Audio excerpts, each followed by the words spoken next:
അമ്മ പറഞ്ഞത് എത്ര സത്യമാണ്. കുറച്ചു നേരം ആ ഫോണൊക്കെ ഒന്ന് ഓഫ് ചെയ്ത് വെച്ചപ്പോ എന്തൊരു സമാധാനം. ഇളം കാറ്റ്, കുരുവികളുടെ ശബ്ദം, മലനിരകൾ.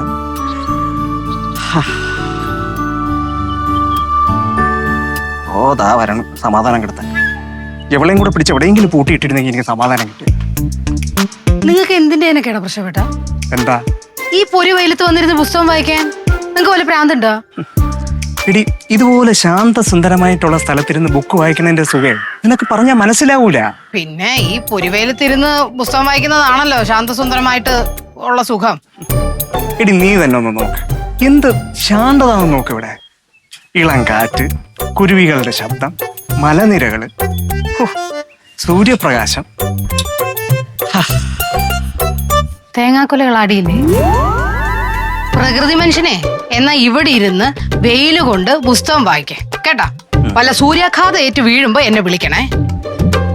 ഓ, അങ്ങനെ പെട്ടെന്ന് വിളിക്കാൻ പറ്റില്ലല്ലോ, ഫോണെല്ലാം താഴെ സറണ്ടർ ചെയ്ത് വെച്ചിരിക്കല്ലേ. അല്ല പ്രശോഭേട്ടാ, നിങ്ങളുടെ അമ്മയ്ക്ക് ഇത് എന്തിന്റെ സൂക്കേടാ? ഇരിക്കുന്ന ഇരിപ്പിൽ ഓരോ ഭൂതോദയം തോന്നും. ഈ ഫോണെല്ലാം കൂടെ വാങ്ങിച്ച് അവിടെ വെച്ചിട്ട് എന്തിനാ മുളകിട്ട് അച്ചാറ് വെക്കാനോ? എനിക്കാണെന്നുണ്ടെങ്കിൽ ഫോൺ നോക്കാതെ കൈ ധരിച്ചോണ്ടിരിക്കുക. നിന്റെ സംസാരം കേട്ടിട്ട് എന്റെ കൈയാണ് ധരിക്കണത്. എന്തോന്ന്? നിന്നോടല്ല, ഞാൻ പ്രകൃതിയോട് സംസാരിച്ചതാ. ആ, ഇങ്ങനെ പ്രകൃതിയോട് സംസാരിക്കുന്നവരെ ഞങ്ങളുടെ നാട്ടില് വേറെ പേര് പറയാറ് സുനിത മേനോനെന്നായിരിക്കും. ദേ പ്രശോഭേട്ടാ, നട്ടുച്ചയ്ക്ക് എന്റെ വായിലിരിക്കുന്ന ഒന്നും കേൾക്കാൻ നിന്നേക്കരുത്. അല്ലേലും നിങ്ങൾ ഭർത്താക്കന്മാർക്കുള്ളതാ ഭാര്യമാർ എന്തെങ്കിലും ഒന്ന് പറഞ്ഞുകൊണ്ട് വരുമ്പോ അവരുടെ അച്ഛനമ്മമാരെ ട്രോളുക എന്നുള്ളത്. എടി, ഞാൻ നിന്നെ പറഞ്ഞ നീ എന്തെങ്കിലും എന്നെ അടിക്കാൻ എടുത്തോണ്ട് വരും. എന്നെക്കാളും ഞാൻ നിന്റെ അമ്മയെ പറഞ്ഞ നിന്റെ കാതിൽ തന്നെ അങ്ങ് ഒതുങ്ങിയിരിക്കുമല്ല. പ്രശോഭേട്ട, ആ ഫോണൊന്നും വാങ്ങിച്ച എനിക്ക് അത്യാവശ്യമായിട്ട് കുറെ പേര് വിളിക്കാനുള്ളതാ. അത്ര ഉണ്ടായിരുന്നുള്ള കാര്യം ആ, ഇത് നേരത്തെ തന്നെ അങ്ങ് പറഞ്ഞാ പോരാ.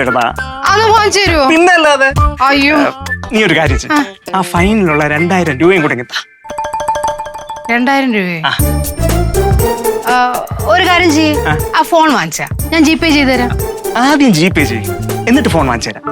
ഫോൺ കിട്ടിയാലല്ലേ ജിപേ ചെയ്യാൻ പറ്റുള്ളൂ, അല്ലാതെ ഈ 2000 രൂപ എന്റെ ഇല്ലല്ലോ. നീ ആദ്യം ജിപേ ചെയ്യും. നീ അല്ലേ ഇവിടുത്തെ കൺവിൻസിങ് സ്റ്റാർ. എന്നെ അത്രയ്ക്ക് വിശ്വാസം ഇല്ലല്ലേ? തീരേ ഇല്ല. ഓഹോ, നിങ്ങൾ അനുഭവിക്കും. 10-12 വർഷമായിട്ട് ഞാൻ അനുഭവിച്ചോണ്ട് തന്നെ ഇരിക്കണം. അനുഭവിക്കും. ആ ഫോൺ സൈലന്റ് ആക്കി വെച്ചോളൂ. ഇവളെയും കൂടെ സൈലന്റ് ആക്കി വെച്ചിരുന്നെങ്കിൽ എന്റെ തലച്ചോറ് ചകിരിച്ചോറാവൂലായിരുന്നു.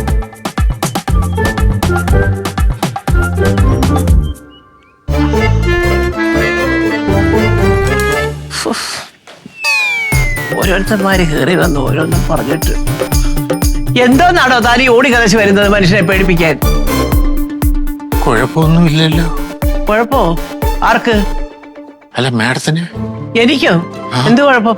അല്ല, ഞാനൊരു 10 രൂപ മാഡത്തിനെ വിളിച്ചിരുന്നു, ഫോൺ എടുത്തില്ല. അപ്പൊ ഞാൻ വീണ്ടും പ്രശോഭനെ ഒരു 21 വിളിച്ചു. അയാളും ഫോൺ എടുത്തില്ല. അപ്പൊ ഞാൻ ലക്ഷ്മി ഒരു 22 വിളിച്ചു, അവരും എടുത്തില്ല. അപ്പൊ ഞാൻ മുത്തുനെ 23 ഫോൺ വിളിച്ചു, ആരും എടുക്കുന്നില്ല. അയ്യോ, ഇതേ താൻ ഉണ്ടാക്കി വെച്ചതാ. എന്തോ താൻ കുഴിച്ച കുഴിയിൽ താൻ തന്നെ വീണൂന്ന് കേൾക്കാറില്ലേ? അതായിപ്പോ ഇവിടെ സംഭവിച്ചത്. എനിക്കൊന്നും ഓർമ്മയില്ല. ഇന്നലെ താൻ പറഞ്ഞല്ലോ, ഇവിടെ ആരും ഫോൺ എടുക്കരുത്, മാഡം ശ്രദ്ധിക്കണം, മാഡം എല്ലാവരെയും പറഞ്ഞ് മനസ്സിലാക്കണം, തലച്ചോറെല്ലാം കൂടെ എടുത്തോണ്ട് പോകുന്നൊക്കെ പറഞ്ഞില്ലയോ? അങ്ങനെ പറഞ്ഞായിരുന്നു. അതുകൊണ്ട് ഞാനേ ഇന്നൊരു ദിവസത്തേക്ക് ഇവിടെ ഒരു നിയമം പാസ്സാക്കിയിരിക്കുകയാണ്. ഈ വീട്ടിലുള്ള ഒരുത്തനും ഇന്നത്തെ ഒരു ദിവസം ഫോണിൽ തൊടാൻ പാടില്ല, വിളിക്കാനും പാടില്ല, എടുക്കാനും പാടില്ല.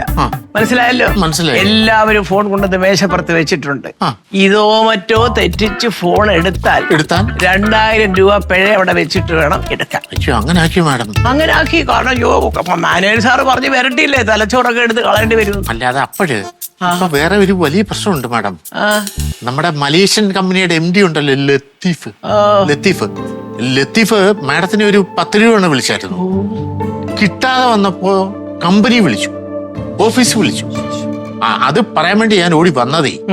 അയാൾ പറയുന്നെന്ന് പറഞ്ഞു കഴിഞ്ഞാല് 1 മണിക്കൂറിനാണ് മാഡം തിരിച്ച് വിളിച്ചില്ലെങ്കില് നമ്മുടെ കമ്പനിയായിട്ടുള്ള എല്ലാ കോൺട്രാക്റ്റും ക്യാൻസൽ ചെയ്യുന്നു. ബാക്കി കൂടെ വായിരുന്നത് കേട്ടല്ലോ. കിട്ടിയല്ലോ. അത് തന്നെ. ഓ, ആ മനുഷ്യൻ നിന്ന് വിളിക്കുമെന്ന് പറഞ്ഞിരുന്നതാ ഭഗവാനെ. അതെ മാഡം ഒരു കാര്യം ചെയ്യും 2000 രൂപ വലിച്ചെറിഞ്ഞിട്ട് ആ മൊബൈൽ ഫോൺ എടുത്തിട്ട് മാഡം അയാളെ ഒന്ന് തിരിച്ചു വിളി. അത് വേണ്ട, അത് വേണ്ട, അത് വേണ്ട. അതേ, ഞാനുണ്ടാക്കിയ നിയമമാ. എന്നിട്ട് അത് ഞാൻ തന്നെ തെറ്റിക്കാന്ന് വെച്ചാല് ഇതിപ്പോ ഒരു നാണക്കേട് വേറെ വല്ലതും ഉണ്ടോ? എനിക്കിനി ഈ വീട്ടിൽ ഇറങ്ങി നടക്കാൻ പറ്റും ആരുടെയെങ്കിലും മുമ്പിൽ കൂടെ? അല്ല മാഡം, ഇത് കോടികളുടെ ബിസിനസ് അത് വിളിക്കാതെ ഒരു കാര്യം ചെയ്യും. ദേ, എന്റെ ഫോണിൽ നിന്ന് അങ്ങോട്ട് വിളിക്കാം. അത് നല്ല ഐഡിയ. മേരാ ഫോൺ തുമാരാ ഫോൺ തരത്തില്ല. ഈ വീട്ടിൽ ആരും ഫോൺ ഉപയോഗിക്കരുതെന്നാണ് അമ്മ പറഞ്ഞിരിക്കുന്നത്, അല്ലേ അമ്മേ? അതെ. ഫ്ലവേഴ്സ് ഒരുക്കുന്ന കാഴ്ച വസന്തം യൂട്യൂബിൽ പ്രേക്ഷകർക്ക് ലൈവായി കാണാം. ഫ്ലവേഴ്സ് കോമഡിയിൽ ജോയിൻ ചെയ്യൂ, ആസ്വദിക്കൂ.